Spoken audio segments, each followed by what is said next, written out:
अपना गोत्र उच्चारण कर दीजिए, अपना नाम उच्चारण कर दीजिए।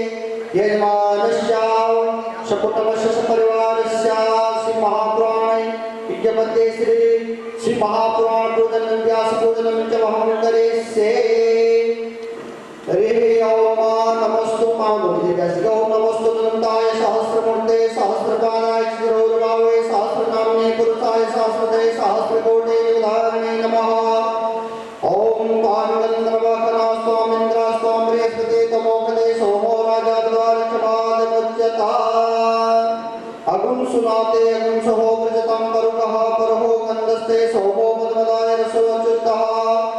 ओम माल्यादीन सुगन्धेने माल्यादीन वे प्रभो मया हितानि पुष्पाणि पूजार्थं प्रतिगृह्यतां पुष्पमालं समर्पयामि। सेवन्तिका बकुलजां पटपाटलाब्धे पुण्डागजाते करवेल रसाल पुष्पे बिल्लौ प्रभाव तुलसे दलमञ्जरे वे त्वां पूजयामि जगदीश्वर मे प्रसीदा। नमस्करो वै। ओम नमस्तुते व्यासकुशालविद्ये पुल्लारविन्दे यत्पात्रनेत्रायिणा त्वया भारततैलपुण्यं पज्ज्वलितं ज्ञानमया प्रदीपा। व्यासाय विष्णुरूपाय व्यासरूपाय विष्णवे नमो वै ब्रह्मनित्याय वसिष्ठाय नमो नमः। बोले व्यास भगवान के सुखदेव महाराज के। ओम श्री पुराण पूजनम। ओम नमः शंभवाय च मयोभवाय च नमः शंकराय च महेश्वराय च नमः शिवाय च शिवतराय च भगवान श्री हरि ओम महापुराण पुरुषोत्तमाय नमः। पाद्योपाद्यं समर्पयामि अस्तोत्रं समर्पयामि मुख्यात्मने सर्वांगास्नाने सर्वं समर्पयामि पंचामृतां सुदोषां समर्पयामि। श्री महापुराणाय नमः। सर्वोपगंध अक्षत पत्र पुष्प धूप देख नैवेद्यं समर्पयामि। पुष्पमाला माल्यादीन सुगन्धेन माल्यादीन वे प्रभो मया हितानि पुष्पाणि पूजार्थं प्रतिगृह्यतां पुष्पमालं समर्पयामि। श्री पुराण पुरुषोत्तमाय नमः। श्री महापुराणाय नमः। पुष्पमालं समर्पयामि धूपमाल्याप्यामि प्रत्यक्ष दीपं दर्शयामि। नैवेद्यं नैवेद्यामि नैवेद्यं दयार्थं जलं समर्पयामि। ऋतुफलं समर्पयामि सदक्षिणं हिरण्यगर्भगर्भस्थं नैवेद्यापवसवनन्त्यापरफलदामन्तं अवसान्ते प्रियक्षमे द्रव्यदक्षिणं समर्पयामि। श्री महापुराणाय नमः। हरि ओम ज्वालामालिने नमः गन्धेश्वरी नमः आरते नमः। ओम चंद्रमा मनसो जातचक्षुः समुद्रो जायता श्रोत्राद्वै शर्वाण समुखा अग्निरजायता। ओम इदगं अभेः प्रजनन में अस्तु तस्मेरगं सर्वगणगं स्वस्ति आत्मासने प्रजासने पशुसने लोकसने वयसने अग्निः प्रजा बहुलामय करोतु न पयुरे तस्मात् सुतता। कर्पूरगौरं करुणावतारं संसारसारं भुजगेन्द्रहारं सदा वसन्तं हृदयारविन्दे भवं भवानी सहितं नमामि। चन्द्रादित्योतदण्डे वित्तग्ने देवजातमेव सर्वज्योतिषमाराधिकं प्रतिजलेन सिद्धं जटापुष्पादिवन्दनं चक्षुषवन्दनम् आत्मवन्दनं समर्पयामि। दिव्यमन्त्रपुष्पाञ्जलिं। ॐ जन्मेजयमय जन्तदेवास्तानिद्रवाणे प्रथमान्यासप्ताः तेनाङ्गं वैमानः सुचन्द्रपूर्वे साध्यः शान्तिदेवाः। ॐ तत्पुरुषाय विद्महे महादेवाय धीमहि तन्नो रुद्रः प्रचोदयात्। नानासुगन्धपुष्पाणि यथा कालो भवानि च पुष्पाञ्जलिमया दत्तं किरणार्घ्यं परमेश्वरामन्त्रपुष्पाञ्जलिं समर्पयामि। प्रार्थयेता प्रार्थना कर दीजिए। ओम वन्दे देवोमापते सुरगुरो वन्दे जगत्कारणं वन्दे पन्नगभूषणं मृगधरं वन्दे पशूनांपते वन्दे सूर्यशशाङ्कवयनयनं वन्दे मुकुन्दं प्रियं वन्दे भक्तजनाश्रयं च वरदां वन्दे शिवं शङ्करं। या कुन्देन्दु तुषारहारधवला या शुभ्रवस्त्रावृता या वीणावरदण्डमण्डितकरा या श्वेतपद्मासनं या ब्रह्माच्युतशङ्करा प्रभृतिः देवे सदा वन्दिता। सा मां पातु सरस्वती भगवती निःशेषजाड्यापः सरस्वती महाभागे वरदे कमललोचने विश्वरूपशालाख्ये विद्यां देहि नमस्तुते। बोले श्री महापुराण के सत्य सनातन धर्म के।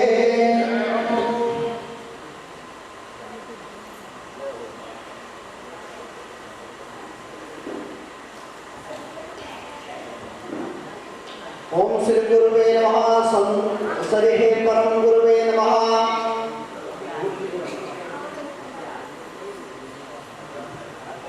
ओम चतुर्वदनो ब्रह्मादिबाहो परोहरे अबाललोचना शंभो भगवान बादरायणे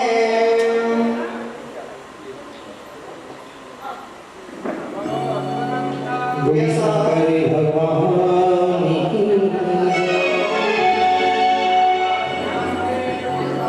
पूज चरणों से लगा ले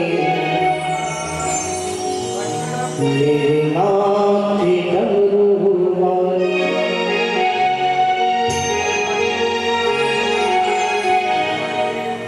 मेरी सांस सांस में तेरा है नाम डमरू वाले पूज चरणों से लगा ले मेरे नाथ डमरू वाले चरणों से लगा ले मेरे नाथ डमरू वाले मेरी सांस सांस में तेरा है वाले सांस में तेरा है नाम वाले पूज चरणों से लगा ले चरणों से लगा ले भोलेनाथ डमरू वाले पूज चरणों से लगा ले मेरे नाथ डमरू वाले भोलेनाथ डमरू वाले भोलेनाथ डमरू वाले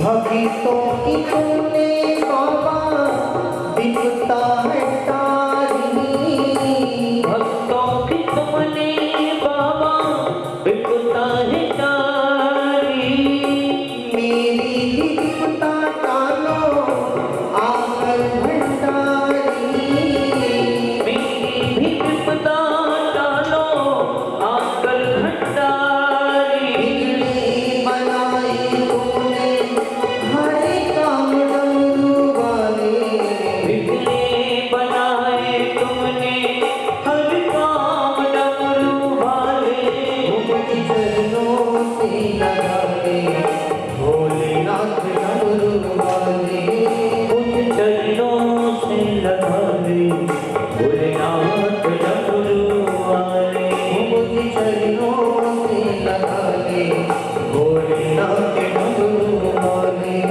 मुझ चरणों से लगा ले भोलेनाथ डमरू वाले भोलेनाथ डमरू वाले भोलेनाथ डमरू वाले बोली शंकर भगवान की जय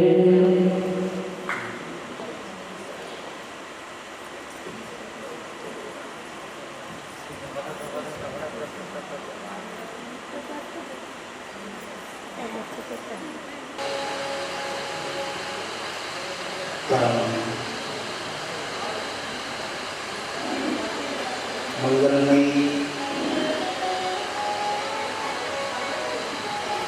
परात्पर अखिलेश्वर अकारण करुणा वर्णालय भक्तमान चित्कंद श्री तड़दित इंदित पीतांबरधारी बागंबरधारी त्रिशूलधारी भगवान शिव की बामयी प्रतिमूर्ति श्री शिव महापुराण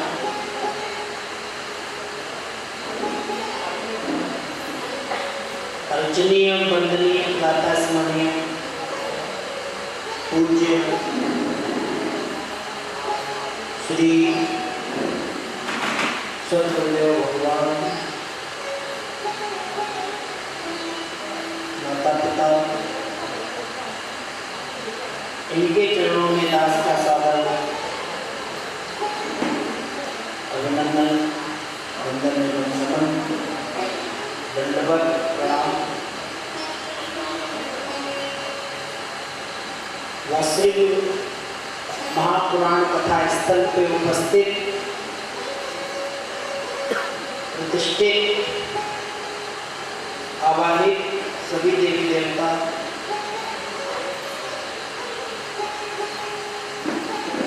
सभी देवी देवताओं के चरणों में दास का पूजन, अर्चन, वंदन एवं निवेदन है।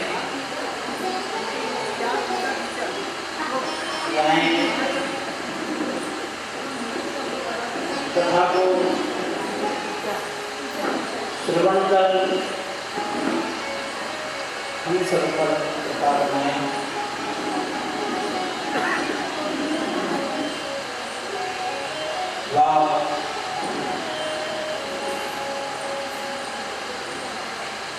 व्यास मंच पे विराजमान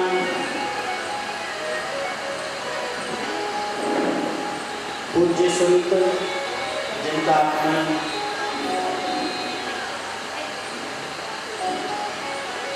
उत्तराखंड देवभूमि से हुआ है, महाराज श्री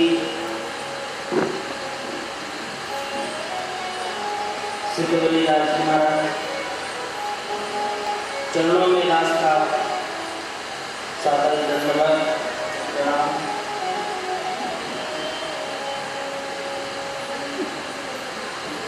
वाचो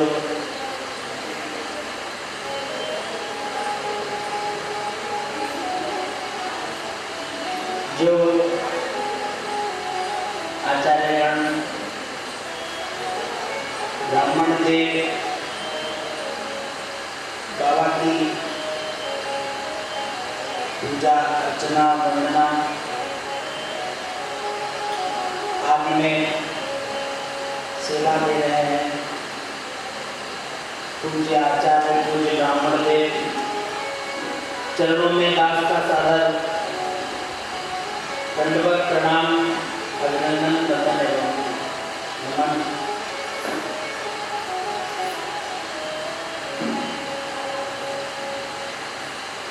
और जैसा कि आप सभी को अवगत है कि ये आयोजन, ये दिव्य अनुष्ठान,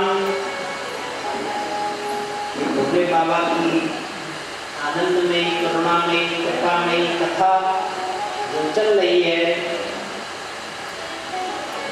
कैलाश चंद्रमणि ट्रस्ट के द्वारा आयोजित है।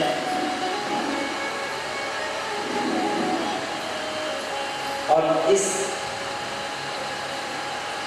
कैलाश चंद्रमणि ट्रस्ट के जो संस्थापक हैं,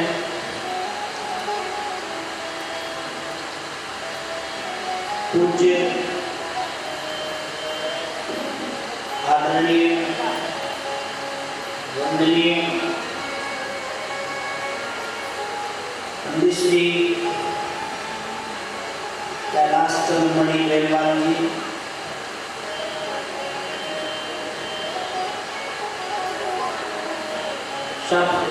परिवार, श्री गुरुदेव का सादर अभिनंदन एवं नमन।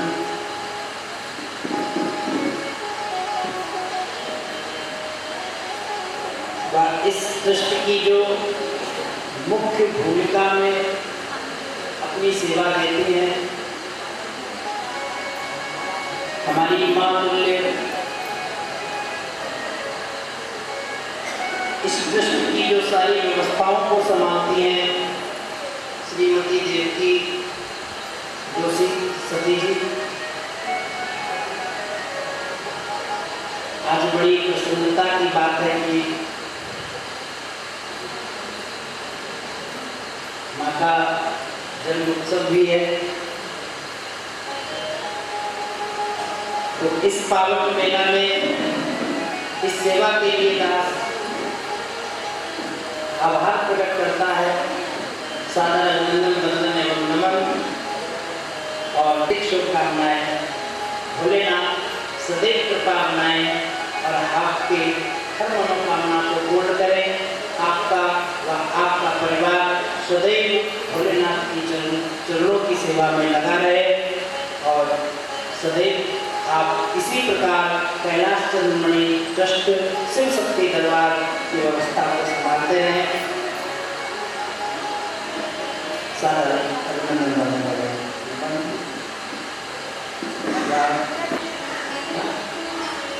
3 घंटे की कथा में 6 बार पैर चलने लगते हैं।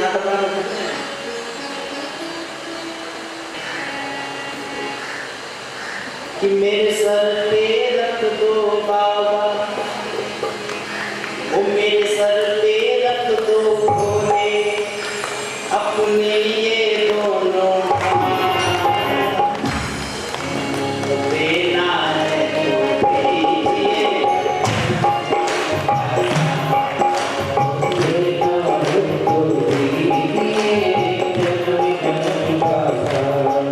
मेरे सर पे रख दो भोले,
भैया मैंने तुझे पहचान लिया।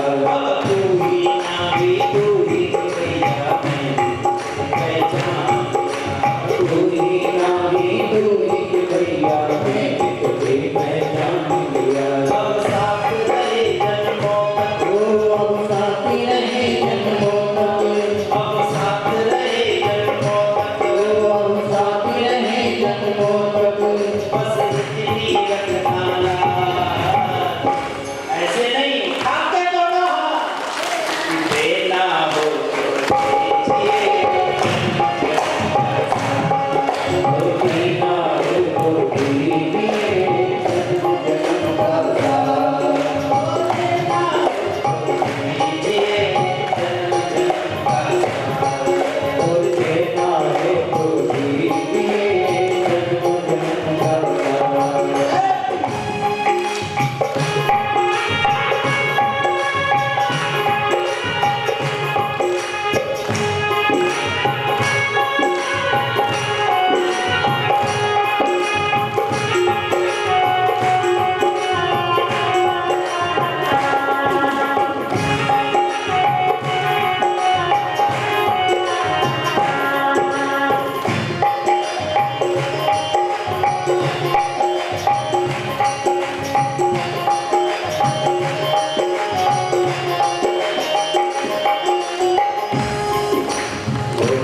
का साथ। देना हो तो दीजिए जन्म जन्म का साथ। वो मेरे सर पे रख दो बाबा, वो मेरे सर पे रख दो भोले अपने ये दोनों हाथ। देना हो जन्म जन्म का शंकर भगवान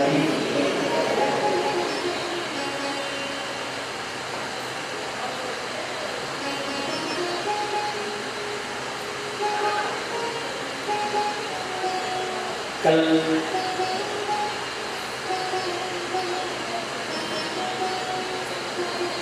आप सभी ने बाबा भोलेनाथ की कथा में विवाह उत्सव मनाया। देखिए ऐसे तो बाबा के विवाह में इतनी शांति नहीं रहती है जितनी शांति कल रही पांडाल में।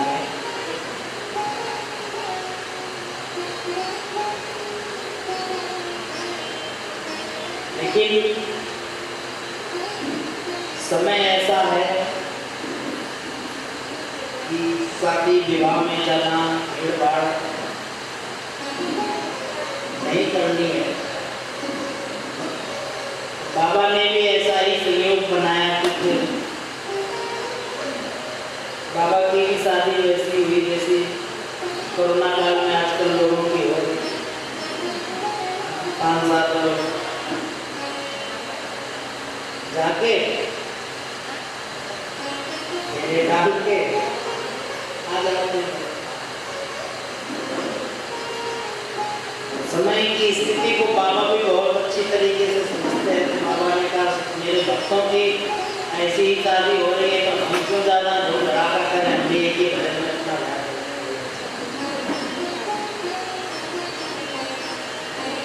बाबा भोलेनाथ का विवाह माँ पार्वती के साथ वैदिक विधान से पूर्व हुआ।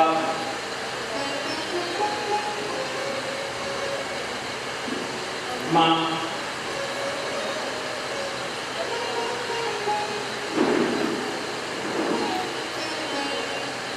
भोलेनाथ के चरणों को पूजकर पार्वती का कन्यादान करती है।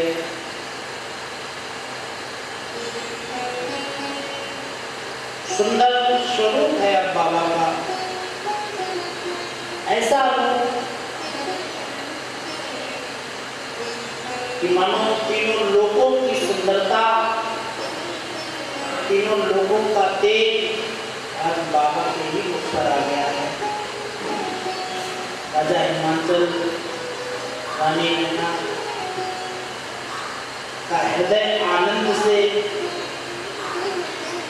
भरा हुआ है, मन बड़ा प्रसन्न है। भोलेनाथ को रानी ने नैना ने मिष्ठान आदि खिलाया। जो होता है ना, क्या होता है? कलेवा। हमारी तरफ कलेवा कहते हैं, इधर क्या कहते हैं? कलेवे कहते हैं। आपका नहीं होगा? कहाँ हुआ था? यही हुआ था, इसी केस में कलेवा।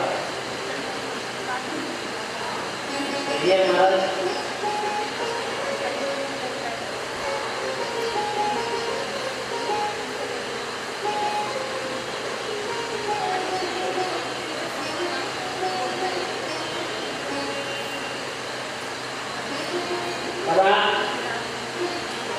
आजकल की तरह नहीं की गए, नाचे कूदे, खाए पिए, फोटो खिंचाए और चले आए। आराम से हर कार्य होता है। बाबा के गुणगान हो रहे हैं। किस प्रकार बाबा ने कामदेव को भस्म किया, फिर कामदेव को अप्रत्यक्ष रूप में जीवित करके रति को कृत करने के पश्चात शिव जी ने उनको भेजा, वरदान दिया कि प्रत्यक्ष रूप में तुम्हारे पुनः पति कृष्ण के अवतार में, कृष्ण के पुत्र के रूप में तुम्हें प्राप्त होंगे। भगवान की अनेकानेक लीलाओं का वर्णन पर्वतराज के राजमहल में हो रहा है। भोलेनाथ की कथा को सुन के, गुणगान को सुन के राजा रानी, पूरी हिमाचल नगरी आनंदित हो गई।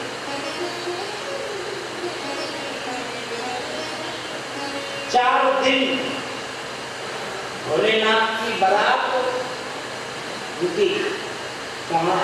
हिमाचल में।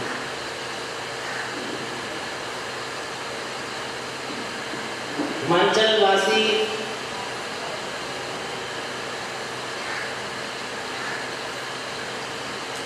पूरी बारात की सेवा में लगे हैं, कहीं कोई कमी ना हो जाए, कहीं कोई व्यवस्था ना बिगड़े। इस प्रकार बाबा की सेवा में सभी लगे हैं। ब्रह्मा, विष्णु, महेश, इंद्र, कुबेर, नवग्रह आज सभी देवी देवता पास।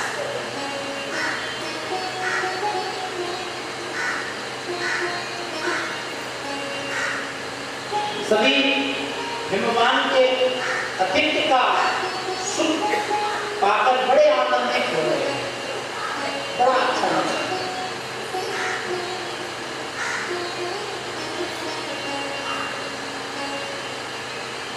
चार दिन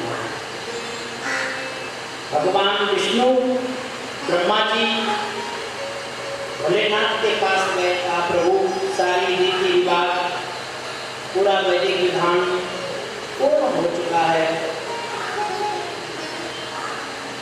और महाराज मेहमानी कुछ ही दिन की ठीक रहती है।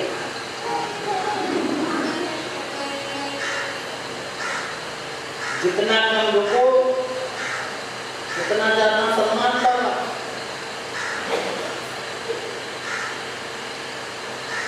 दो चार दिन से ज्यादा रुको तो सास कहने लगे, दामाद जी बाजार जा रहे हो तो सब्जी नहीं आ रही।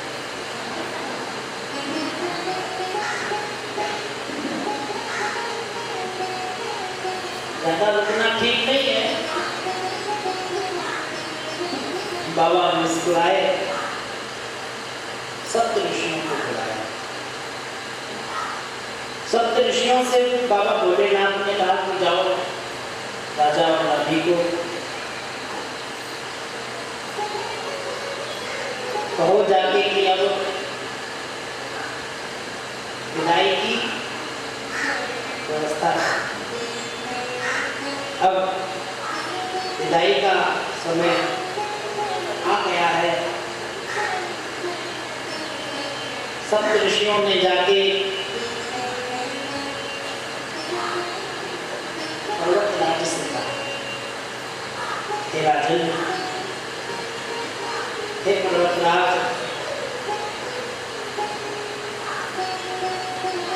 आपके सत्कार से, आपके अतिथ्य से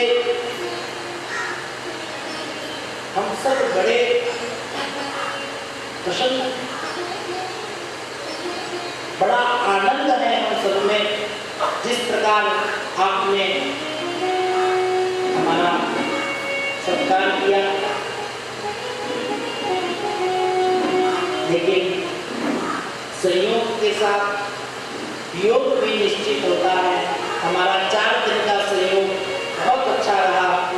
अब विदा का समय हो गया है, तो आप कृपा करके विदा की तैयारियां कीजिए, विदा की रस्म कीजिए।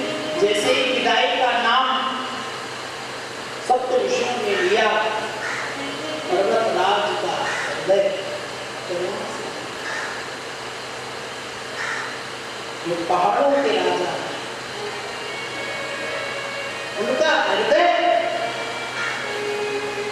करुणा से आंखों में आंसू आए।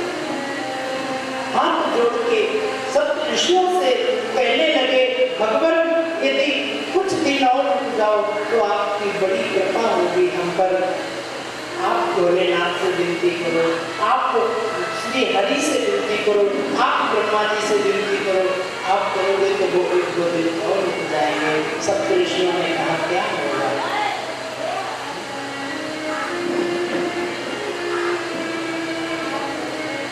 आपने अपनी पुत्री का विवाह किया है, और विवाह के बाद पुत्री का वास्तविक घर उसके पति का ही घर होता है। वियोग तो होना ही है।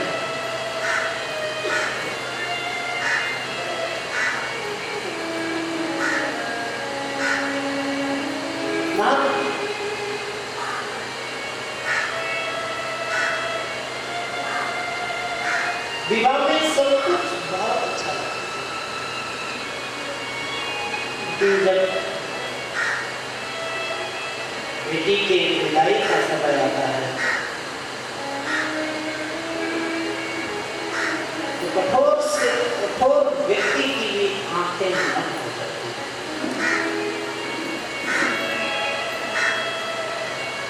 सप्त ऋषियों ने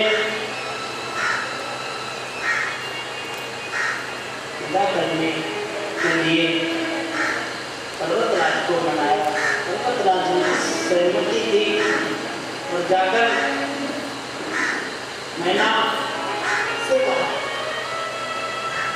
हे देवी, अब पुत्री को विवाह के लिए तैयार।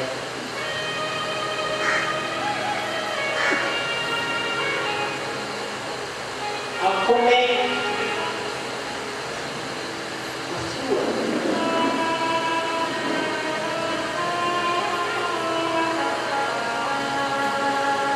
मां पार्वती को मैना विदा के लिए तैयार करके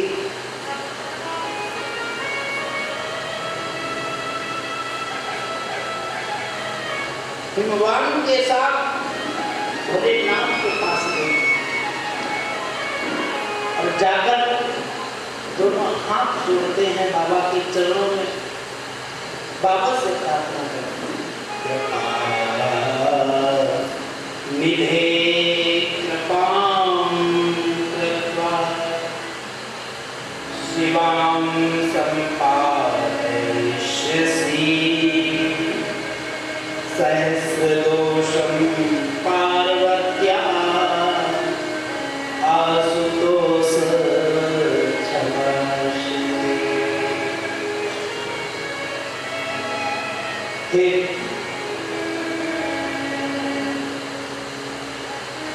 करुणा के सागर, जगत के पालन करता, देवों के देव, मेरा आपके चरणों में एक निवेदन, मैं ना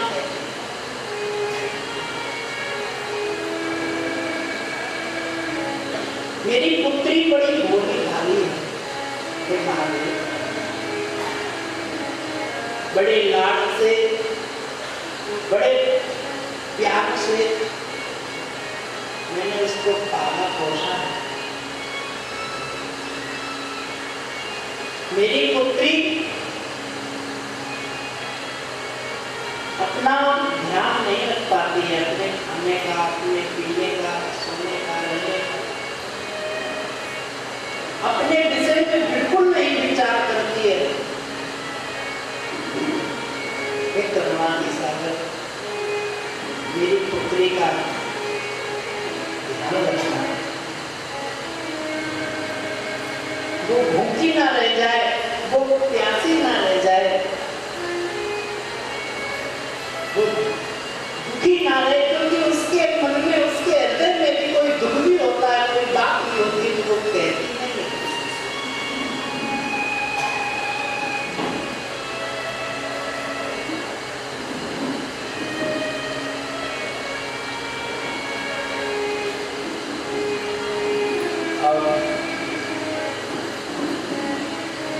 क्षमा करें भगवान, बचपन से ही आपकी आराधना में मेरी पुत्री लगी है, इसलिए उसको घर का, गृहस्थी का कार्य इत्यादि नहीं आता है। कैसे घर चलाया जाता है, कैसे घर संभाला जाता है, इन सब कार्यों से अज्ञान है मेरी पुत्री। हे करुणा के सागर, हे पति पावन, हे दीन बंधु, हे दीनानाथ, हे दीन दयाल, मेरा आपसे निवेदन है, यदि मेरी पुत्री से कोई त्रुटि हो जाए, कोई गलती हो जाए, कोई पाप हो जाए, तो आप नादान समझकर, अज्ञान समझकर उस पर कृपा करके उसको क्षमा कर देना भगवान। सहस्र दोषम सहस्र दोष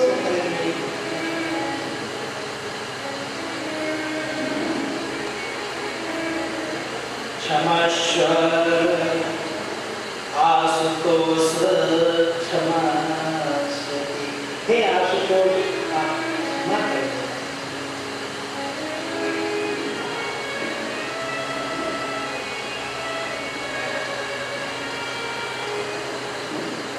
बाबा मुस्कुराने लगे और कहने लगे,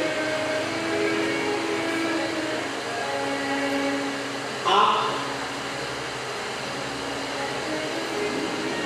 अस्वस्थ हैं,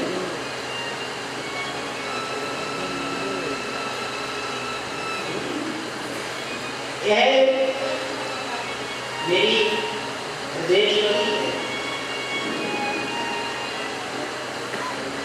इसकी प्रसन्नता और अप्रसन्नता, इसके सुख दुख हर्ष और शोक इसके अकेले नहीं, हम देवी पार्वती के अकेले नहीं।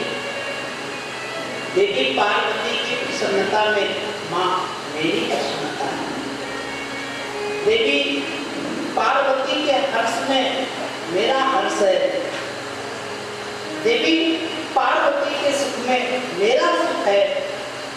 अब पार्वती का अकेले का कुछ नहीं है।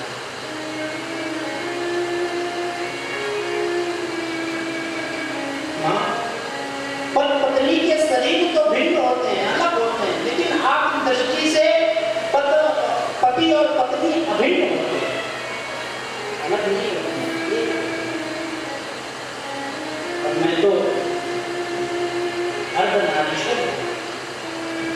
अर्थ नारीश्वर कहलाता हूँ, अतः आप अपनी पुत्री के विषय में सर्वथा निश्चिंत हो जाइए, निश्चिंत हो जाइए। मैं हर क्षण उसका ध्यान रखूंगा, कभी भी उसको निराश नहीं होने दूंगा, दुखी नहीं होने दूंगा, शोक में नहीं जाने दूंगा। सेवतेयां पतिं प्रेम्णा परमेश्वरी वंचवे ये भुक्त्वा तिलान् भोगं तत्यासुरुं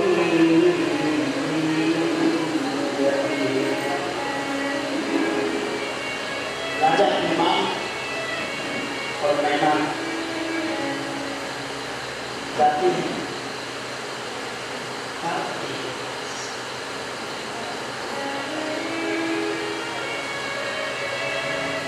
और देवी पार्वती से जाके पतिव्रत धर्म का उपदेश करती। देखिए माता,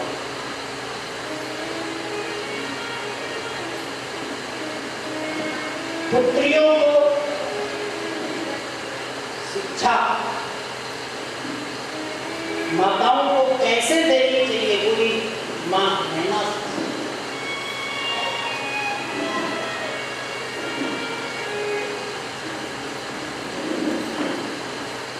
भरता देवो गुरु भरता धर्म तीर्थ भ्रता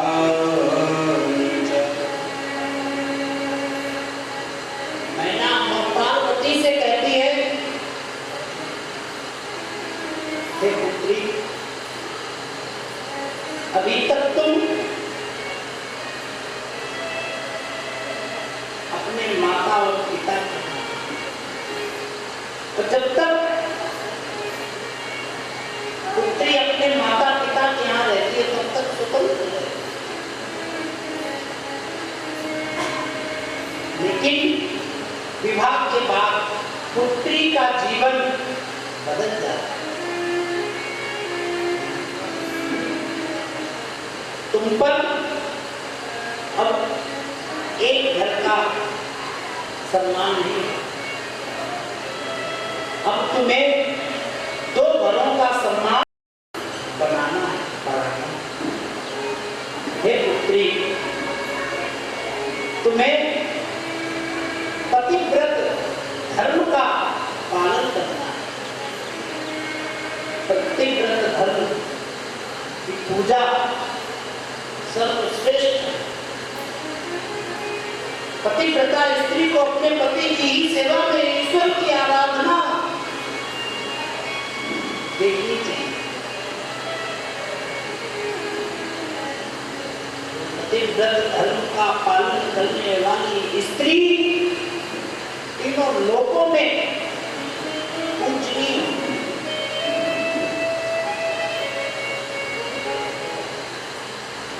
पतिव्रता स्त्री से ही गृहस्थ सदगृहस्थ कहलाता है। पतिव्रता स्त्री को पाकर पति भी कृतज्ञ हो जाता है। पतिव्रता स्त्री के पतिव्रत के प्रभाव में निश्चित परिवर्तन आ जाता है और वह गृहस्थ का आदर्श बन जाता है। पति में यदि कुछ कमियां भी हो तो भी माताओं को उन कमियों पे ध्यान न देके अपने पतिव्रत धर्म का पालन करते रहना चाहिए। नाथ ऐसा शुभ महापुराण कहता है कि यदि गृहिणी पतिव्रत धर्म का पालन करती रहती है तो पति भी उदार हृदय का हो जाता है और वो भी आदर्श गृहस्थ बन जाता है।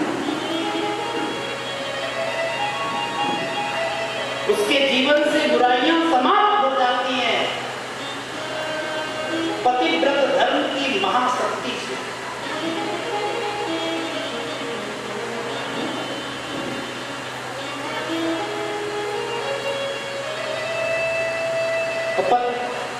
पति की वास्तविकता शक्ति पत्नी के पतिव्रत धर्म में है। जिस घर में गृहिणी कुलीन होगी, चरित्रवान होगी, संस्कारी होगी,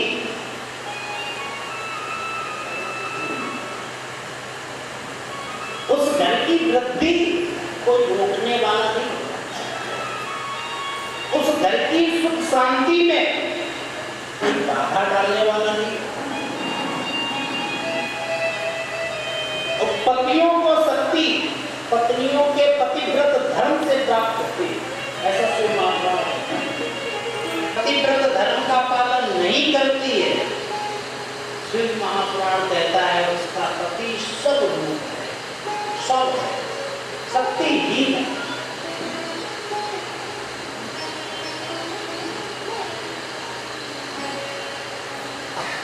पत्नी के पतिव्रत धर्म के पालन करने से पत्नी को पति लोक में सुख प्राप्त मिलता है, सुख प्राप्त होता है। अंत में मृत्यु के बाद वो शिवलोक जाती है, वैकुंठ जाती है।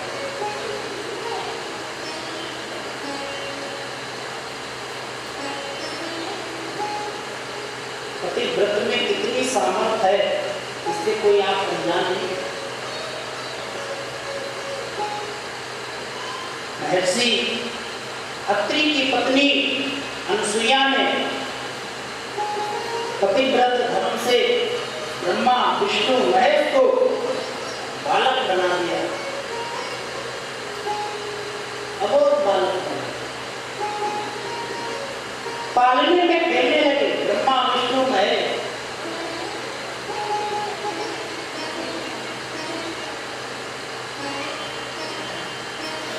देवादिदेव महादेव भी ऐसी स्त्री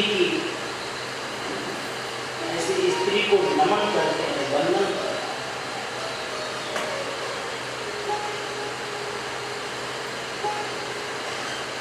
हैं। एवं ज्ञात्वा शिवे नित्यं कर्तव्यं पतिं सेवनम्। स्त्री का परम धर्म है पतिव्रत धर्म का पालन, पति के चरणों की सेवा करना। पतिव्रता स्त्री के मायके की 3 पीढ़ियां तर जाती और ससुराल की 5 पीढ़ियां तर जाती। बाबा भोलेनाथ उद्धार कर देते। मैना पार्वती को समझा, लेकिन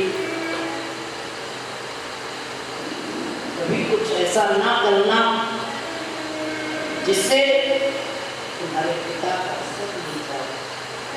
गुलामी कभी ऐसा मत करना। करो सदा शंकर पद पूजा, नारी धर्म पति देव।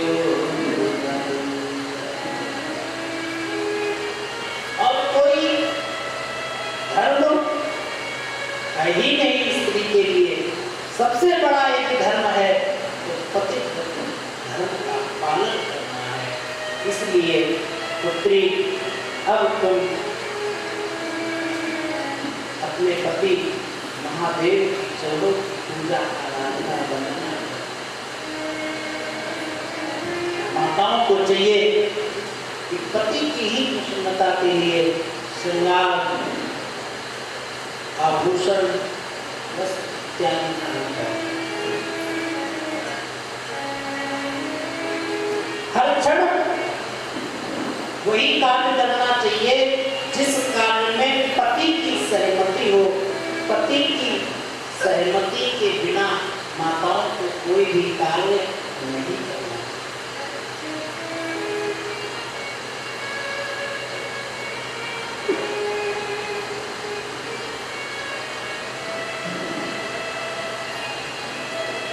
पति कौन है? ऐसा नहीं है कि पत्नी के ही सारे धर्म हैं। हाँ। ऐसा बिल्कुल नहीं।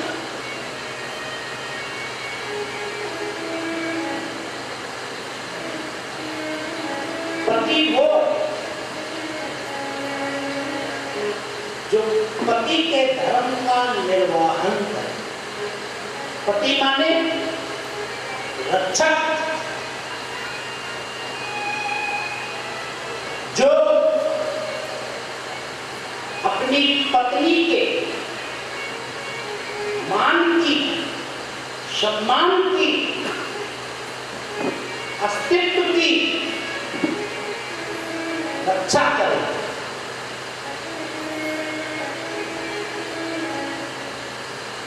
जो पति अपनी पत्नी की भावनाओं पर प्रेम का सम्मान करे। जो पति अपनी पत्नी की बात का आदर करे, वो पति कहलाने योग्य है। वो पति परमेश्वर स्वरूप है, शिव स्वरूप है। वो पति पत्नी के लिए पूजनीय है, वंदनीय। जो पति अपने कर्तव्य का निर्वहन करता है, और जो पति अपने कर्तव्य से विमुख है,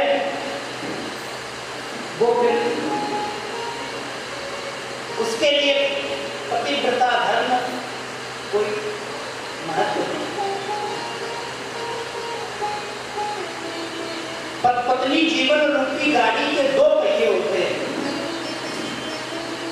वो दोनों पहिए सही हो।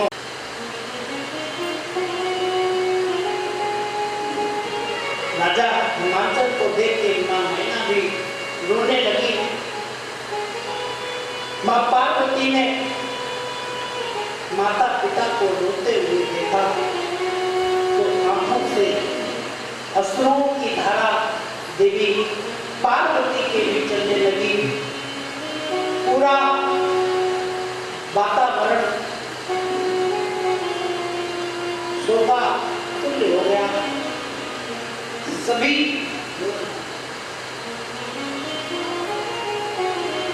देवी पार्वती की सखियां पार्वती के पास आती है और कहती हैं, हे देवी, हे पार्वती, आपका विवाह महादेव के साथ हुआ है। अब तुम महादेवी हो गई हो, हमें भूल मत जाना। क्योंकि व्यक्ति जब बढ़ जाता है तो अपनी से छोटों को भूल जाता है।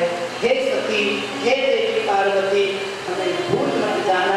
बचपन में हम किस प्रकार तुम्हारे साथ खेती है, इस प्रकार हमने क्रीड़ाएं की है, उनको सदैव स्मरण रखना। जैसे ही इतना बोला सखियों ने, तो देवी पार्वती अपनी सखियों के हृदय से ऐसे लग गई, लग के उदक करने लगी। विदाई का जो समय होता है ना, वो बड़ा हृदय को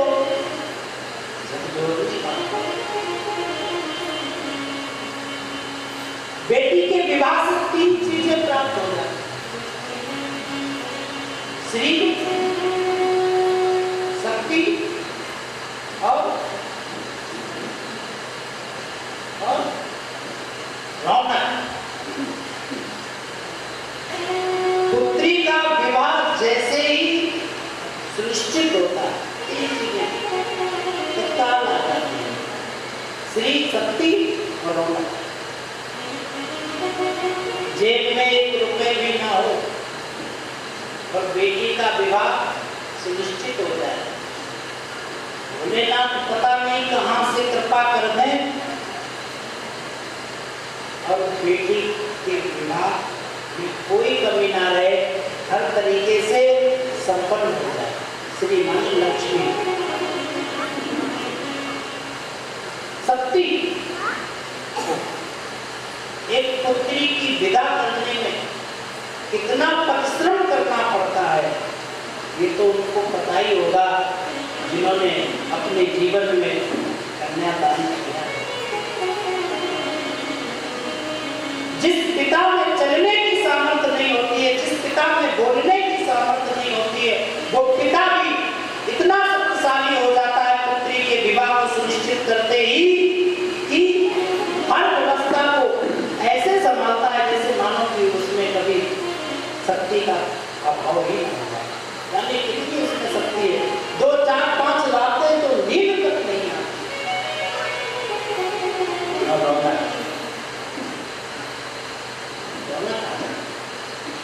अब जैसे ही पुत्री की विदाई होती है, अचानक ये तीनों चीजें विलुप्त हो जाती, लोप हो जाती। बेटी के विदा होते ही पिता की जेब खाली हो जाती, शरीर में इतनी सामर्थ्य नहीं रहती है कि वो भोजन भी कर सके, और घर काटने को पड़ता है। रिश्तेदार भी विदा के बाद रुक नहीं सकते हैं, बस अब आज्ञा दीजिए, अब चलने दीजिए, अब नहीं रुका जाना।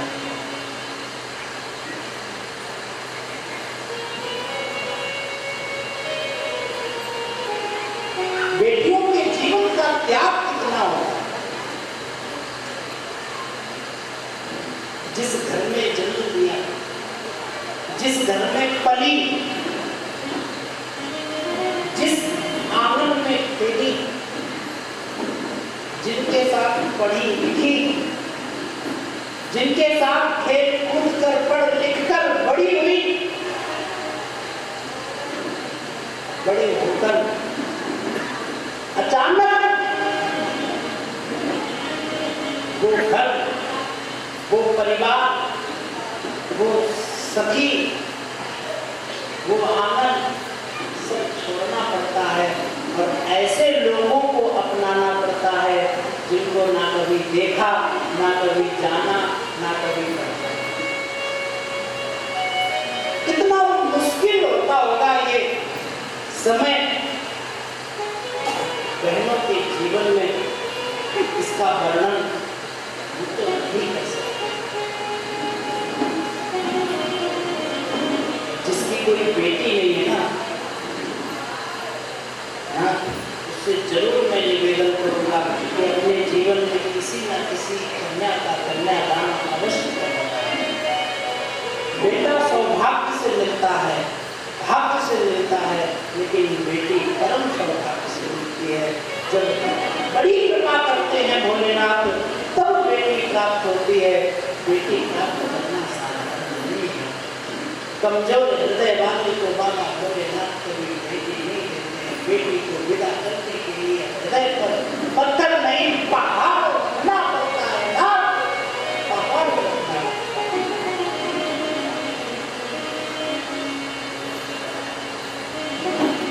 बेटियों का जीवन कितना त्याग में। किसी ने कहा है, नारी तेरी यही कहानी, आंचल में है दूध और आंखों में है पानी, है नारी तेरी यही।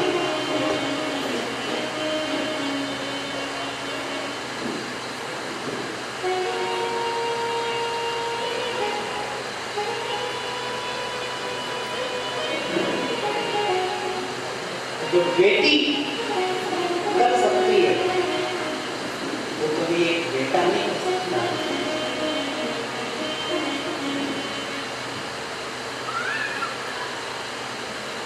जो बेटी कर सकती है, हम बेटे बेटे के लिए भागते रहते हैं, लेकिन बेटी इतना प्रेम कभी बेटा नहीं दे सकता है। धान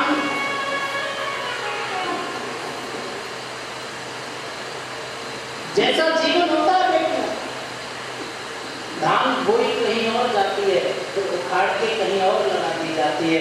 उसी प्रकार बेटियों का जीवन होता है। जन्म तो कहीं और लेती हैं, पति कहीं और है, खेलती पढ़ती कहीं और है, लेकिन फलती फूलती कहीं और है।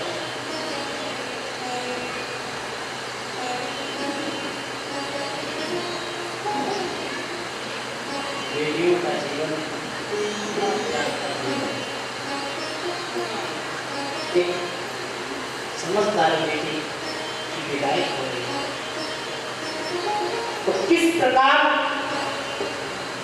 विदाई के समय एक बेटी अपने माँ बाप आदि को समझाती है, आए भजन के माध्यम से।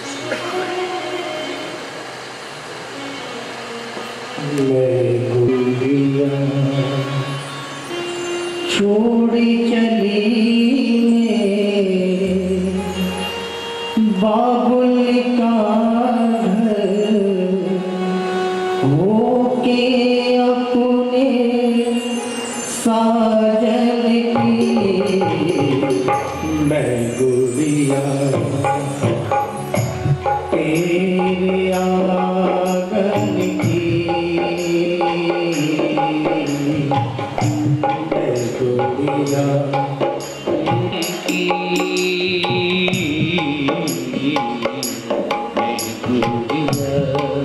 तेरे आंगन की। छोड़ी चली मैं बाबुल का घर होके अपने साजन की। मैं गुड़िया तेरे आंगन की, ओ मैं गुड़िया तेरे आंगन की। मैं गुड़िया तेरे आंगन की। मत रो माता क्यों रोती है, बेटी पराया धन होती है। मत रो माता क्यों रोती है, बेटी पराया धन होती है।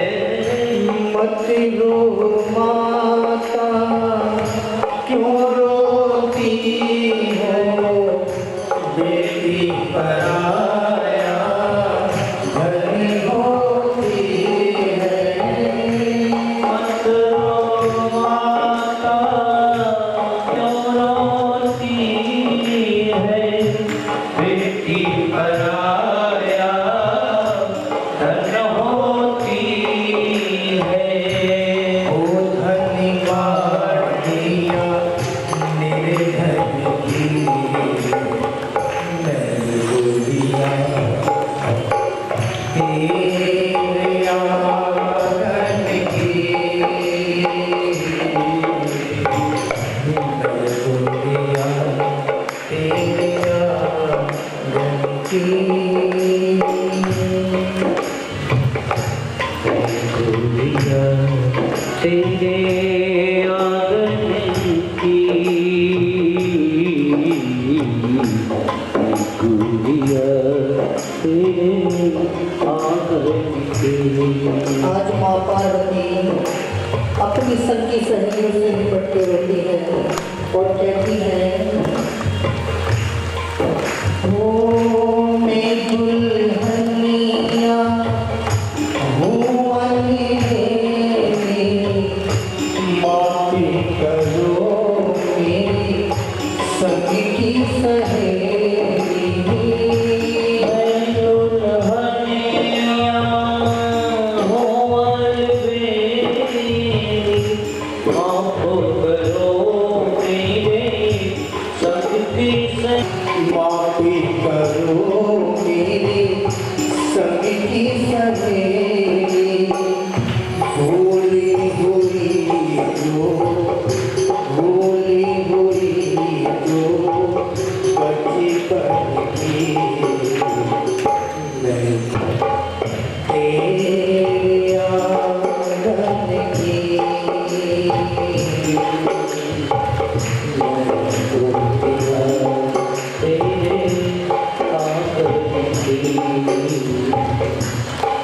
माँ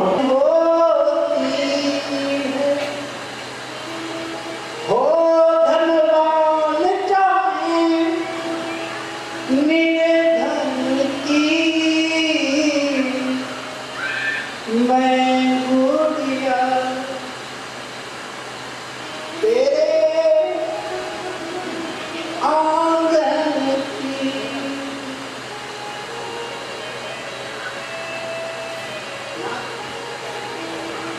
शिव महापुराण में वर्णन है,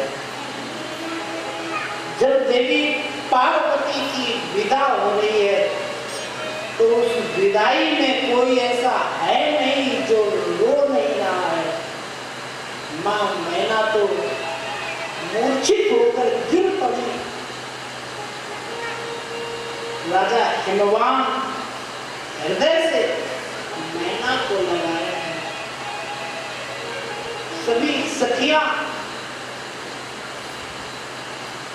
पूरी हिमाचल नगरी रो रही। भोलेनाथ की भी आंखों में आंसू आ गए, ऐसा शिव महापुराण में वर्णन है।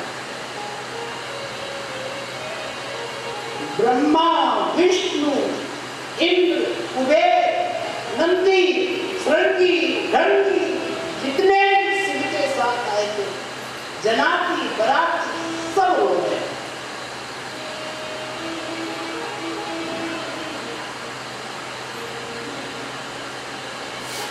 कुछ देर बाद मैना की मूर्छा जागी। भोलेनाथ मैना को मां कहते पुकारा। मां क्यों रो रही हो? मत रो, निश्चित हो जाओ,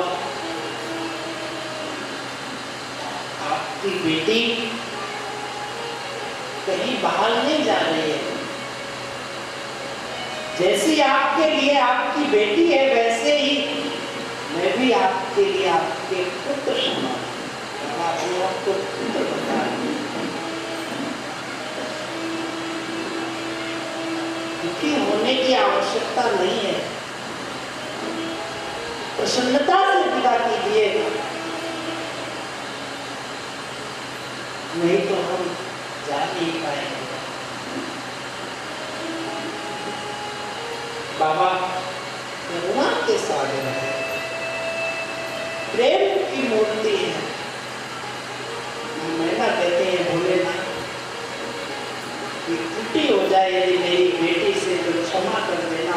भोलेनाथ मैना को हृदय से क्षमा लेते हैं। मां चिंता करने की आपको आवश्यकता नहीं है, चिंता करने की आवश्यकता नहीं।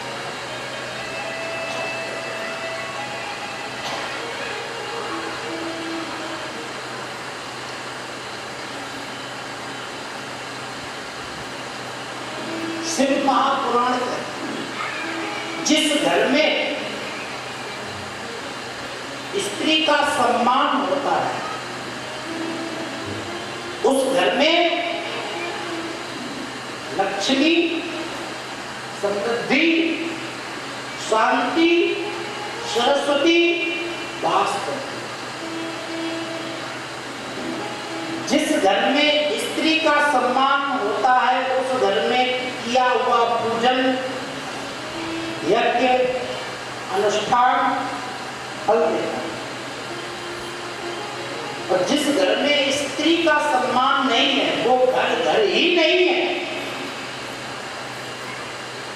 उस घर से किया हुआ दान, किया हुआ पुण्य, किया हुआ यज्ञ, किया हुआ जप, किया हुआ तप निष्फल होता है, उसका कोई फल नहीं होता है।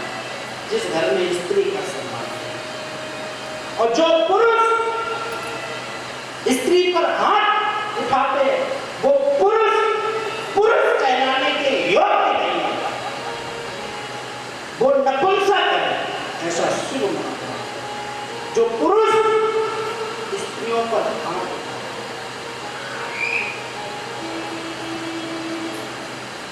और कोई कहीं भी हमें दिखा दे कि स्त्रियों पर हाथ उठाना चाहिए, ये पुरुष के अधिकार क्षेत्र में है, तो ना ज्यादा बड़ी बात नहीं कहता हूं, व्यासपीठ पर बैठना छोड़ दूंगा और जीवन पर्यंत उसकी गुलामी करूंगा, कोई भी कहीं भी नहीं।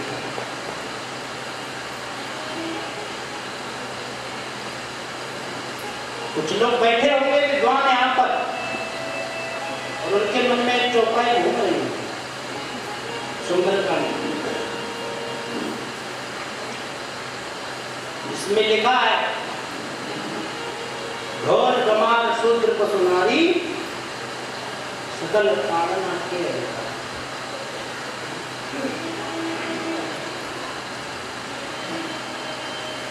पढ़ना और पढ़ के अर्थ समझना दोनों में बहुत बड़ा अंतर है। पढ़ कोई भी सकता है, कोई भी वाक्य, कोई भी श्लोक, कोई भी चौपाई, कोई भी दुआ पढ़ कोई भी सकता है, लेकिन पढ़ के उसका वास्तविक अर्थ समझना हर व्यक्ति के बस की बात नहीं है। चौपाई का वास्तविक अर्थ क्या है, चौपाई कहना क्या चाहती है। एक बार इस चौपाई पे विवाद भी हुआ, कई राजनीतिक दलों ने मानस से इस चौपाई को निकालने का प्रस्ताव विधानसभा में रखा। यहाँ तक बात पहुंच गई कि कोर्ट में भी अपील कर दी कि मानस से ये चौपाई निकाल दिया जाए। उस समय मानस का सम्मान खतरे में आ गया था। तब विद्वानों ने इसका वास्तविक अर्थ सबको समझाया। इस चौपाई का वास्तविक अर्थ क्या है? घोर गमार शूद्र पशु नारी सकल ताड़ना की।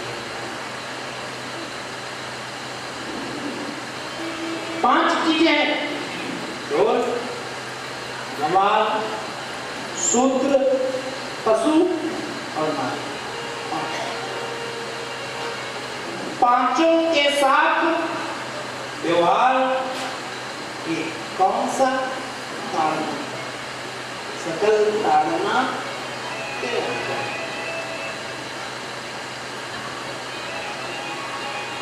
ढोल गमार शूद्र पशु और नारी ताड़ना कहता है।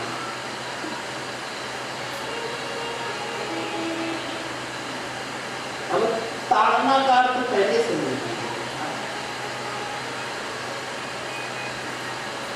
ताड़ना माने मारना नहीं। अभी इस ढोलक में आप आओ मारने लगो, तो ये ताल से बच जाएगी, स्वर से बच जाएगी? नहीं। अपने स्वभाव को छोड़ देगी, टूट जाएगी, ढोल ताड़न। ढोलक को कसना,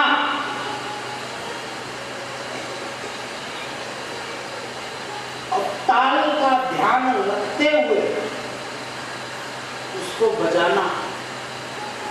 ढोलक में डोरी होती है ना, ये अगर वो डोरी ढीली हो तो स्वर से ढोलक नहीं बजेगी, बोल्ट लगे होते हैं उसमें। यदि वो नट बोल्ट ढीले हो तो वो स्वर से नहीं बजेगी। उस डोरी को खींचो, नट बोल्टों को कसो, और जिस स्वर से ढोलक बजनी है उस स्वर तक ढोलक को पहुंचाओ। उसकी डोरी को कसना, नट बोल्टों को कसना ही ताड़ना, स्वर पे लाना ही ढोलक के लिए ताड़ना। तो ढोल गमार, गमार पहले ये समझ लो कि गमार कौन है।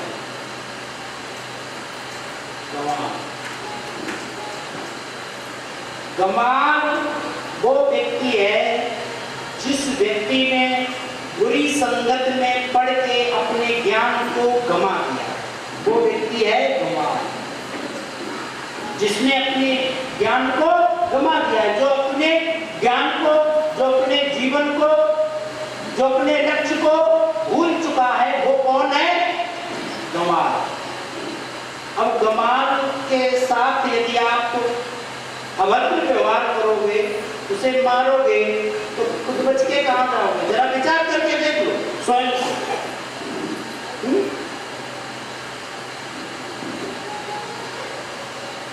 जबकि शास्त्र कहते हैं बच्चों को ज्यादा मारना पीटना नहीं चाहिए, किसी को भी मारना पीटना चाहिए, पीटने से व्यक्ति और दुष्टता की ओर जाता है।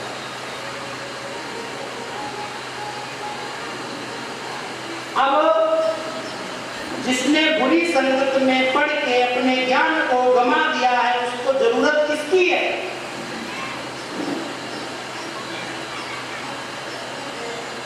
उस गंवाए हुए ज्ञान, उस भूले हुए लक्ष्य की, उद्देश्य की जरूरत है।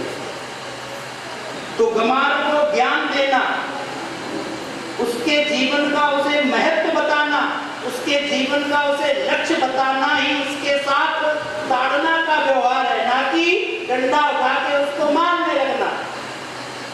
ये ताड़ना का व्यवहार नहीं, ये मूर्खता का व्यवहार है, दुष्टता का व्यवहार है। क्षत्रिय के यहाँ बालक जन्मा है, आपने देखा होगा। पहले के राजा महाराजा अपने राजकुमारों को ताड़ना देते थे, पहाड़ों पर चढ़वाते थे, तब जब वर्षा होती थी दौड़ाते थे, पहाड़ों पर चढ़वाते थे, तलवार विद्या का रियाज करवाते थे, तपती धूप में, तपती रेत में। कमजोर नहीं बनाते थे, अपनी संतान को वीर बनाते थे, धीर बनाते थे, कर्मठ बनाते थे। क्यों? क्योंकि राजा जानते थे कि इसको पूरे राज्य की सुरक्षा करनी है, पूरे राज्य का भार इसके ऊपर आना है। भार सहने के लिए बल तो होना चाहिए, निर्बल नहीं बनाते थे। आजकल हम अपनी संतान को कमजोर बनाते, निर्बल बनाते, उसे साधनों के इतने अधीन कर देते हैं कि उसमें सामर्थ्य होती ही नहीं है। थोड़ी सी भी गर्मी सहन करने की, थोड़ी सी भी सर्दी सहन करने की, थोड़ी सी भी वर्षा सहन करने की, इतना हम उसको सुविधाओं के अधीन कर देते हैं। थोड़ी सी गर्मी लगी, थोड़ी सी सर्दी लगी, थोड़ी सी बरसात में भीग गया, बीमार पड़ गया, डॉक्टर के यहाँ गया, इलाज चलने लगा। लेकिन माता पिता को चाहिए कि वो अपनी संतान को कमजोर ना बनाए, मजबूत करें, की सामर्थ्य। एक धनवान घर के बालक को ले आइए आप, और एक निर्धन के घर के बालक को ले आइए आप। जो बालक मिट्टी में खेला, धूप में खेला, बरसात में खेला, सर्दी में खेला, और दोनों बालकों को एक साथ छोड़ दीजिए। धनवान घर के बालक को निर्धन बिठा दो, उसका कुछ भी होने वाला नहीं है। क्यों? क्योंकि वो सर्दी से लड़ा है, वो गर्मी से लड़ा है, वो बरसात से लड़ा है। उसके शरीर में सामर्थ्य है कि वो हर मौसम को सह सकता है, कहीं भी चला जाए, कुछ भी करके अपना जीवन यापन कर सकता है। अंदर ये बल है क्योंकि उसने परिश्रम किया। जो सोना जितना तपाया जाता है, वो सोना उतना ही सुंदर, उतना ही चमकीला आभूषण बनता है। जो हीरा जितना रगड़ा जाता है, वो हीरा उतना ही मजबूत, उतना ही चमकीला, उतना ही कीमती मार्केट में बिकता है। तब से ही जीवन चमक सकता है। जब तक तप नहीं होगा, त्याग नहीं होगा, परिश्रम नहीं होगा जीवन में, तब तक जीवन का कोई महत्व नहीं होगा। तब तक जीवन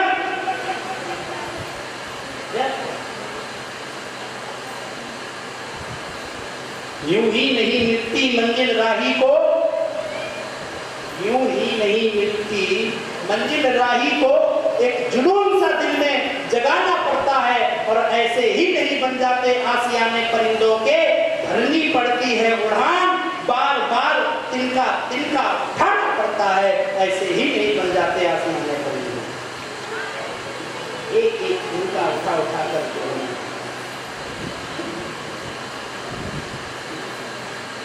इसलिए संतान को कमजोर नहीं बनाना चाहिए, संतान को मजबूत बनाना चाहिए, कर्मठ बनाना चाहिए, जुझार बनाना चाहिए।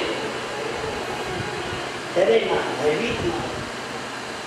आपकी संतान आपकी ही नहीं, आपकी संतान इस भारत का भविष्य है।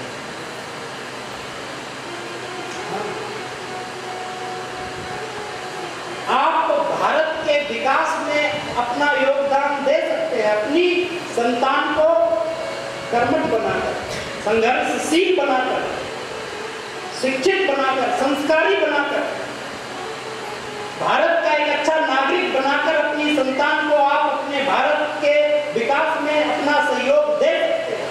क्योंकि जब तक भारतवासी मजबूत नहीं होंगे तब तक भारत मजबूत नहीं होगा। जब तक भारतवासी शिक्षित नहीं होंगे तब तक भारत का विकास नहीं होगा।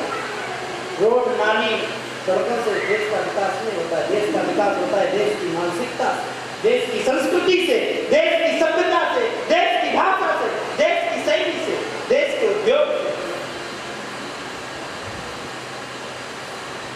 माँ बाप बड़े गौरव से कहते हैं मेरा बेटा तो विदेश में, विदेश के लिए परिश्रम कर रहा है, अपने देश को छोड़ गया, विदेश को बढ़ा। भारत माता का सच्चा सपूत अपना पुत्र बनाइए माओ, यही माताओं का प्रथम कर्तव्य है। और जो ऐसी जननी है भारत की, ऐसी जननी को पूरा भारत वंदन करता है, पूरा भारत।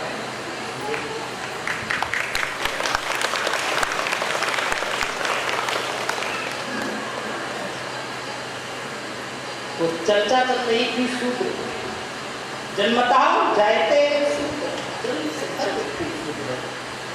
कर्म के आधार पर अपने वर्ण को व्यक्ति सुनिश्चित करता है। तो सूत्र के साथ ताड़ना का यही व्यवहार है। ढोल, यमार, सूत्र, पशु। आप विचार कीजिए, आपके यहाँ पशु, कई प्रकार के पशु होते हैं जिन्हें हम खाते हैं। श्वान होता है, बिलाड़ी होती है, गाय माँ होती है।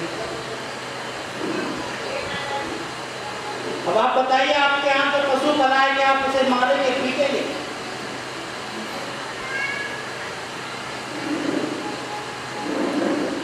किसान भाई बैलों को पालते हैं और बैलों को ले जाके जब भूमि को जोतते हैं तो बैल खेत के इस कोने से जब इस कोने पे पहुंचता है तो किसान भाई क्या कहते हैं? जय भैया पहुंच जाओ। अच्छा, किसने खेत जोता? जरा हाथ उठाना। धन्य हो माता, प्रणाम। कुछ किसान भाई बैठे हैं, तो जब बैल, आजकल तो देखने को ही देख लेते हैं भैया, विज्ञान ज्यादा आगे बढ़ गया है तो मशीन इत्यादि आ रही है, लेकिन हमारे यहाँ उत्तर प्रदेश में आज भी बैलों से खेत जोते जाते हैं। तो जब बैल इस कोने से जब इस कोने पे पहुंचते हैं तो किसान भाई कहते हैं तकी तकी, ऐसे शब्दों से कहते हैं ना, तो वह समझ जाता है कि हम तो अपने व्यवहार में ही पशुओं को ढालना। आपके यहाँ भैंस पली है, गौ माता पली है, आप जाओ उसे मारने लगो तो क्या दूध दे देगी? धोने बैठोगे ना तो ऐसा लात मारेगी, मुंह में की दांत सारे बाहर आ जाएंगे। तो प्रेम से सहलाकर पुचकार कर हम बैठते हैं, है ना। मारना का तो व्यवहार किसी के साथ नहीं, मारने का तो व्यवहार किसी के भी साथ नहीं करना चाहिए। और अपने इशारों में ही अपनी बात पशुओं को समझाना ही पशुओं के साथ ताड़ना का व्यवहार है। ढोल गमार शूद्र पशु, और चौथी है, पांचवी है नारी। अब ये समझिए कि नारी कब बनी, नारी तब बनी जब नारी से संबंध हुआ, विवाह संस्कार जब हुआ, तब बनी कौन, नारी। जब नारी से संबंध हुआ, इससे पहले नारी कौन थी, माताओं को समाज में एक नाम से और पुकारा जाता है, वो नाम कौन सा, औरत। औरत किसे कहते हैं, और का रक्त बराबर औरत। नारी बनने से पहले कौन थी, औरत। और का किसी और के यहाँ से आई, तो जब ये किसी और के यहाँ से आई है, जब ये किसी और का रक्त है, तो इसमें गुण, इसमें कृत्य, इसमें सभ्यता भी किसी और के यहाँ पे है। जब वर और वधू विवाह करके लौटते हैं घर पे, तो माताएं आती हैं आरती की थाल लेके, आती है कि नहीं, और वर और वधू की आरती उतारती है। वो आरती क्यों उतारती है, किसी को पता है?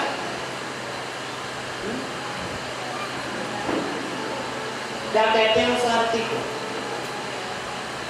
बताओ माताओं, हमें तो पता नहीं, ना हुई आरती ना जाने, जिसकी हुई होगी उसे पता होगा। अब ऐसा तो है नहीं कि कोई बड़ा महान काम करके आए हो, जो लौट के आए हो तो आरती हो रही है। 100, 200, 400 को साथ में लेके गए, तब एक अकेली को लेके आ पाए हो, तो कोई ये मानता का तो काम करके आए नहीं हो, जो आरती हो रही है खड़े खड़े करा रहे हो। उस आरती का अर्थ क्या है, उस आरती का भाव क्या है, उस आरती को कहते क्या है, और की क्यों जाती है, पता होना चाहिए ना। जब कराइए, यहाँ महाराष्ट्र में होती है कि नहीं? अच्छा, किसकी किसकी हुई है जरा तो बताएं, किसी की नहीं हुई, तो हम आप बता रहे हैं।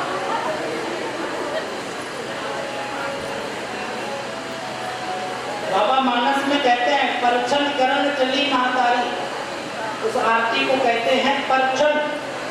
परछन क्या कहते हैं, परछन। और ये संपूर्ण भारत में ये नियम है कि जब वर और वधू विवाह करके घर लौटते हैं, तो दहलीज के अंदर पैर रखने से पहले वर और वधू की आरती की जाती है। उस आरती को परछन कहते हैं। परछन शब्द का अर्थ क्या है, संधिविच्छेद कीजिए। परछन पर अग्रे लक्षण बराबर परछन, मां बहू से कहती है। उस आरती का भाव बताना, उस आरती का भाव, उस आरती के माध्यम से, परछन के माध्यम से मां बहू से कहती है, बहू। अब तक तुम पराई, लेकिन अब तुम पराई नहीं। अब तक तुम पराई थी, तो तुम्हारे लक्षण भी पराए होंगे। हे बहू, हे बेटी, इस दीपक को साक्षी मानकर हमें ये वचन दो कि इस दहलीज के अंदर पैर रखने से पहले छोड़ दोगी और इस दहली के अंदर पैर रखने के बाद इस घर का अपनापन और इस घर के लक्षण, इस घर के नियम अपनाओगी, हम सबको अपनाओगी। जिस प्रकार हम सब ने तुम्हें अपनाया, उसी प्रकार तुम भी हम सबको अपनाओ। ऐसा भाव होता है माँ का, सास का, बहू से।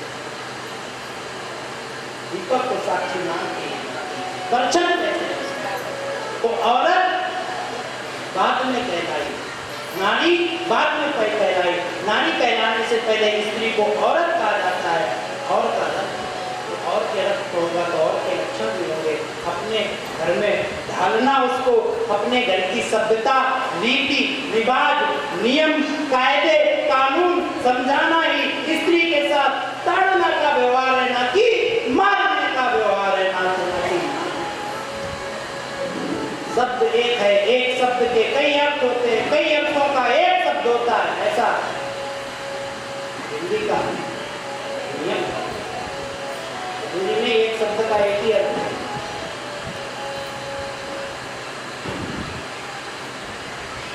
ढोल गमार शूद्र पशु नारी सकल ताड़ना के अधिकारी। व्यवहार तो सबके साथ एक ही है, लेकिन उसके रूप अलग है। स्त्रियों को मानना कहीं नहीं लिखा है, ना तो जहां लिखा हो वहां एक बार दिखा देना, जो कहा है वो करो।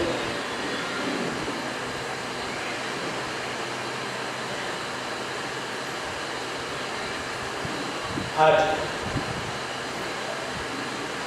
बाबा भोलेनाथ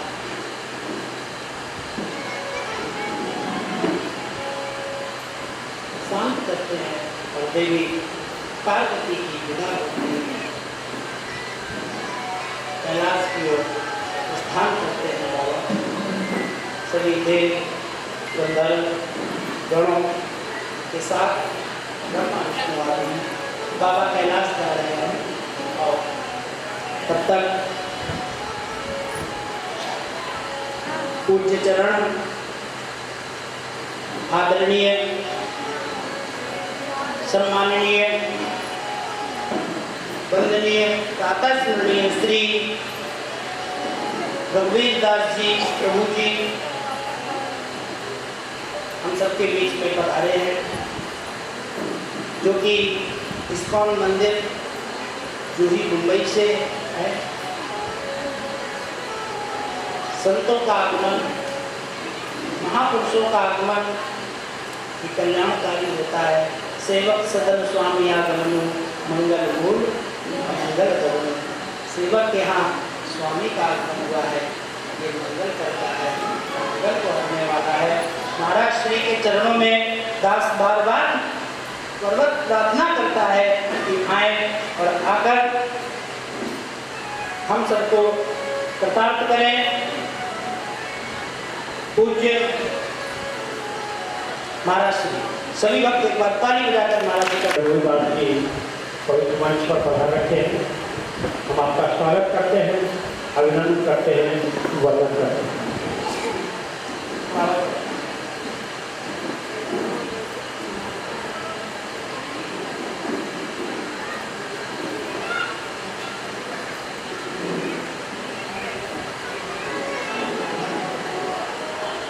अपने मुखार बिंदु से पंडाल पर बैठे को अपना आशीर्वाद दें।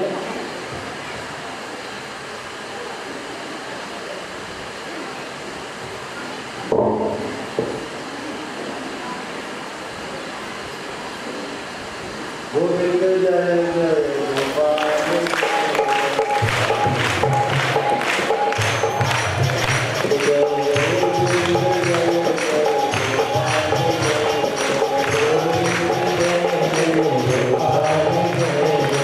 राधा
नागणी व्यासपीठा से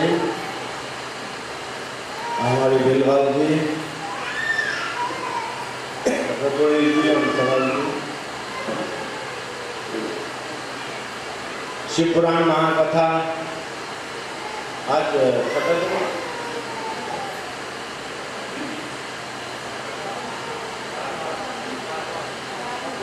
आज 7वां दिवस है। साथ तो कथा मानने का सौभाग्य हमको मिला, तो मैं आप सबका बहुत आभारी हूँ और बहुत समझ तो कथा तो व्यास जी आपको सुना रहे हैं, वृंदावन से आए हैं। मैं सुन रहा था, बहुत अच्छी कथा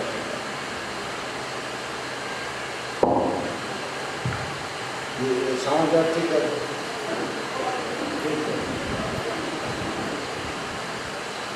हेलो,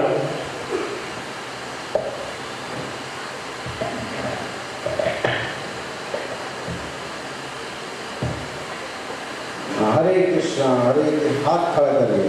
हरे कृष्णा कृष्णा कृष्णा हरे हरे, हरे राम राम राम। भागवत में एक श्लोक है, आप बतूल की बढ़ गई है। मुझे तो ऐसा लग रहा है मैं कोई मिनिस्टर आया हूँ। हम लोग भक्त लोग हैं तो सीधे साधे।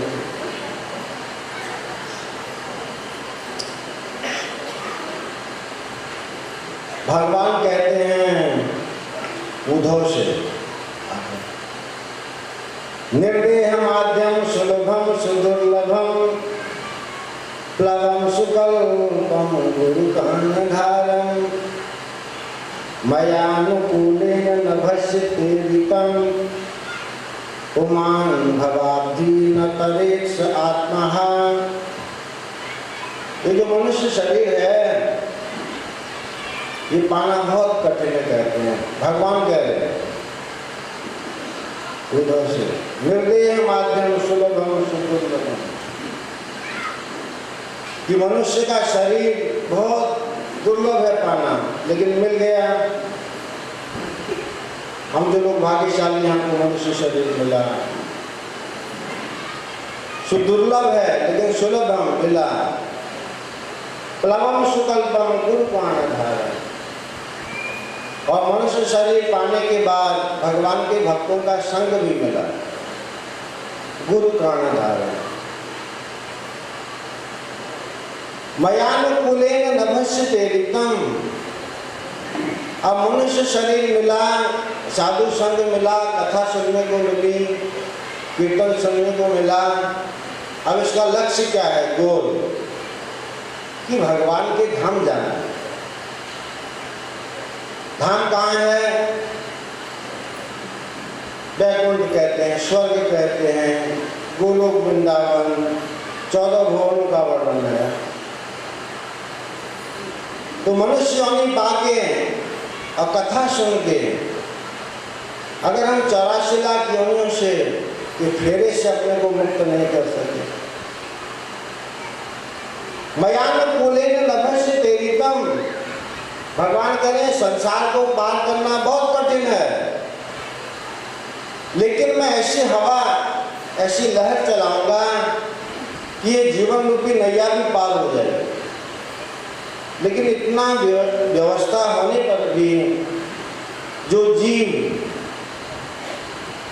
जन्म मृत्यु के चक्कर से, 84 के चक्कर से मुक्त नहीं हो सकता, तो भगवान कह रहे हैं वो आत्महत्यारा है। आत्महत्यारा कैसे कहते हैं? हम किसी का खून कर दें तो ये हत्यारा है, लेकिन जो अपनी आत्मा की हत्या करता है उसको आत्महत्यारा कहते हैं। आत्मा की हत्या क्या है? भगवान का भजन नहीं करना, कथा नहीं सुनना, धर्म के कार्यों में रुचि नहीं लेना, साधु संग नहीं करना, उनकी सेवा नहीं करना, ये आत्मा की हत्या है। इससे हम सौभाग्यशाली हैं, मनुष्य होने के लिए। बड़े भाग मानुष तन, बड़े भाग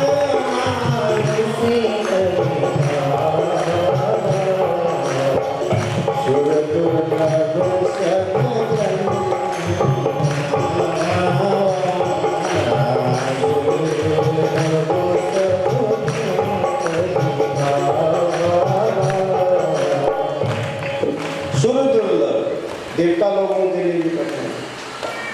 देवता लोग भी मनुष्य बनना चाहते हैं, लेकिन भगवान कहते नहीं, भोग भोगो। देवता लोग स्वर्ग में रहते हैं, भोग भोगते हैं। मनोवांछित फल, उनको गुलाब जामुन खाना हो तो बनाना नहीं पड़ता, या रसगुल्ला खाना हो तो उनको कोई हलवाई के यहाँ जाके लेना नहीं है। रसगुल्ला सीधे मुंह में आ जाए। मनोवांछित फल, कल्प वृक्ष, पारिजात वृक्ष, जिस पेड़ के नीचे बैठ के जो कामना करें वो आ जाता है। वो लोग भी हम जो करना चाहते हैं, जैसा हमारा शरीर। क्यों? क्योंकि भगवान का भजन, भगवान की प्राप्ति सिर्फ मनुष्य शरीर में संभव है, देव शरीर में भी संभव नहीं है। क्योंकि वहाँ भोग इतने हैं, टाइम कहाँ है भजन। इसलिए मनुष्य शरीर देख संसार में भगवान नाम को दिया है। और भगवान की कथा क्या करती है? जब हम सुनते हैं, आप कथा सुन रहे हैं, इसका लाभ क्या है? ऐसा नहीं कि सुन लिया चले गए। इसका इतना लाभ है जिसका हिसाब किताब हम लगा भी नहीं सकते। राम कथा सुंदर करता, राम कथा